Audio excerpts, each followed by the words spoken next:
I remember the moment when I first saw computer animation of any kind. I was working at Disney as an animator on Mickey's Christmas Carol, doing Goofy and Donald and Scrooge McDuck and so on. And two very close friends of mine were working on Tron. And it was like, this is the future. This is amazing. And it wasn't for what I was seeing. It was the potential I saw in computer animation. The goal of this group has been to do an animated feature from the day I started. Pixar had been in the business of making short films for quite some time and television commercials. And we had an ongoing relationship with Walt Disney through the development of a system for painting their hand-drawn animated films. And between those two activities, our success in our 3D computer animated films that resulted in an Academy Award in 1988 for Tin Toy, and the work we did on Caps, we started talking with Disney about the possibility of doing a feature-length film in 1990. We were inspired from Tin Toy with the ideas that we had developed in there of toys being alive, and thought there's a tremendous potential here that we could tap into. So after every short film, you know, I would get a call from Disney. Hey, you know, come on down here. I said, no, I'm having too much fun, you know. And after we won the Oscar, they really turned up the heat. And so finally we said, look, let us do a film for you up here.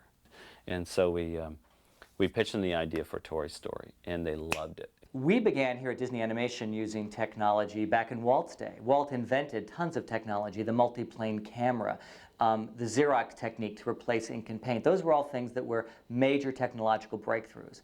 And we've done our own. Back in The Great Mouse Detective, we used CGI, computer graphics imaging technology, to create the inner workings of Big Ben. We used CGI for the Cars and Oliver and Company. We've been using that technology to support our storytelling. We've never done anything to the extent of what this is. And yet the technology was not the attraction to it. The attraction to it was John Lasseter's ideas as expressed in his short films. I had seen a proof of concept test that Pixar had done for Disney, and I thought the look was incredible. I thought people were just going to be amazed by it. I'd never seen anything quite like it, and neither had anyone else. Hi, pal, what you doing? I'm Tempest from Mars. Yeah, what's this button? Say, you weren't thinking of flying, were you? Well, typically a Disney film is fairy tales, retelling of fairy tales. This is a buddy picture. It's very different. The story we're telling here is very different than a story we've told before. We've never made a buddy movie.